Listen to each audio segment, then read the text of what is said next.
జాతికి ఒక లక్షణం ఉంది. తన ఇంట్లో శుభకార్యం అయితే ముందు తల్లిదండ్రులకి బట్టలు పెట్టి పీటల మీద కూర్చుంటాడు. తన కొడుక్కి పెళ్లి చేస్తున్నా తల్లిదండ్రులుంటే తన పేరేయించుకోడు, తల్లిదండ్రుల పేరు వేయిస్తాడు శుభలేఖలో. వారు శుభలేఖలో పేరుతో ఉండి, మా కుమారుడైన చిరంజీవి చాగంటి కోటేశ్వరరావు యొక్క కుమారుడు మా మనుమనికి వివాహం జరుగుతోంది, మీరు రండని పిలుస్తారు.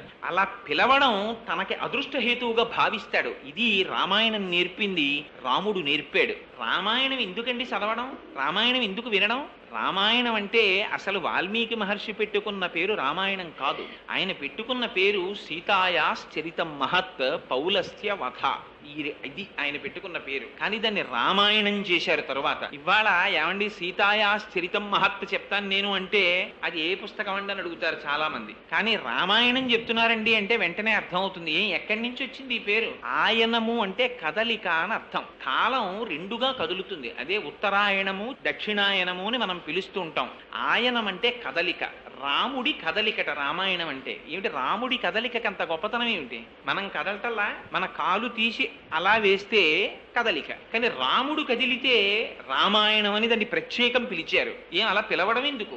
రాముడి కదలికలో ఒక గొప్పతనం ఉంది. మన కదలిక లాంటి కదలిక కాదు రాముడి కదలిక.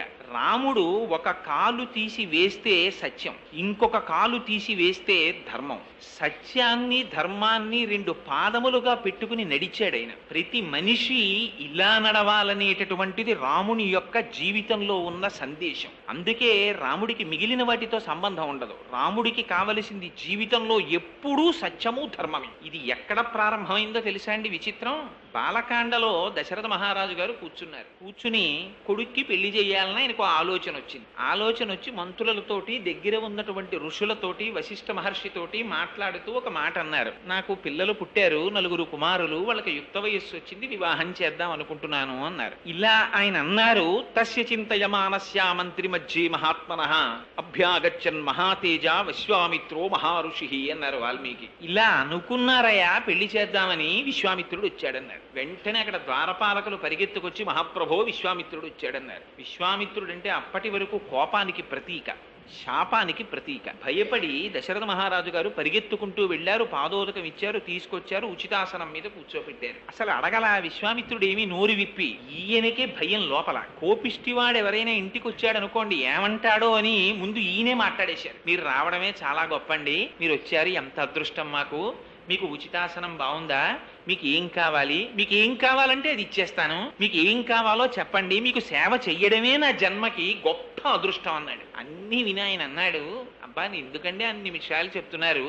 అహం వేద్మి మహాత్మానం రామం సత్యపరాక్రమం వశిష్ఠోపి మహాతేజ ఏచే మే తపసి స్థితాః అన్నాడు. ఒక సామాన్యుడు మాట్లాడడానికి ఒక ఋషి మాట్లాడడానికి ఎంత తేడా ఉంటుందో చూడండి. నాకు విషయం తెలుసయ్యా, రాముడు గొప్ప సత్యవాది, ధర్మాత్ముడు, సాక్షాత్తు పరబ్రహ్మం. ఇది నేను చెప్పడం కాదు, వశిష్ఠాదులకి కూడా తెలిసి విషయం అన్న. ఈ విషయం అంటే సంతోషించాలా దశరథ మహారాజు గారు?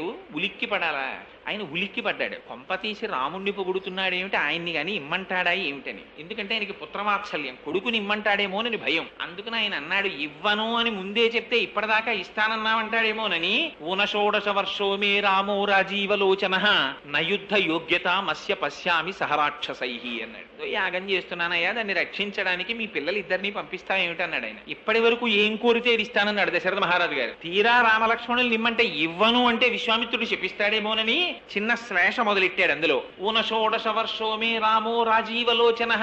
మా అబ్బాయికి ఇంకా 16 ఏళ్ళు కూడా రాలేదండి, పైగా వాడి కళ్ళు తామర పువ్వులు లాంటివి అన్నాడు. ఆయన అడిగాడా ఈయన కళ్ళు ఎలా ఉంటాయని? ఈయనే చెప్తాడు మా అబ్బాయి కళ్ళు తామర పువ్వులని. ఎందుకంటే తామర పువ్వు సూర్యాస్తమయం అయితే ముకుళించుకుంటుంది, రాత్రి అయితే మా అబ్బాయికి నిద్ర వస్తుంది. పిల్లాడు చూడండి, క్వార్టర్లీ వచ్చినా సరే 5వ క్లాస్ వాడు చదువుతాడు, పడుకుంటాడు వాడు. రాత్రి అయితే పడుకుంటావు, తెల్లారకట్ట లేవో, నీకు మార్కులు ఎలా వస్తాయని అమ్మ బాధపడుతూ ఉంటుంది. అలా ఈయన కూడా ఎంత అందంగా చెప్పాడంటే, రామో రాజీవలోచనః, మా అబ్బాయి కళ్ళు తామర పూలండి, రాత్రి అయితే నిద్రపోతాడు, రాత్రి అయితే యుద్ధం చేస్తారు రాక్షసులు, మా అబ్బాయి మీకెందుకండి అంటే చెప్పిస్తాడేమోనని రామో రాజీవలోచనః, మా అబ్బాయి కళ్ళు తామర పూలండి, మా అబ్బాయి కళ్ళు తామర పూలండి అని మొదలెట్టాడు. నేను వస్తాను, పిల్లాడు వాడేమి యుద్ధం చేస్తాడని. ఆయన అన్నాడు, నువ్వేం రావక్కర్లేదో, మీ అబ్బాయిల్ని పంపించు పంపించు చాలన్నాడు. కాదనడానికి భయం, ఇవ్వకపోతే ఉపద్రవం. పాపం ఏడుపు వచ్చినంత పని అయిపోయింది దశరథ మహారాజు గారికి. ఆ సమయంలో లేచాడు వశిష్ఠ మహర్షి. లేచి ఉన్న మాట చెప్పేశాడు. ఏమనుకుంటున్నావో విశ్వామిత్రుడంటే సామాన్యుడు కాడు, ధనుర్వేదం అంతా తెలుసు. నా మాట విని దశరథ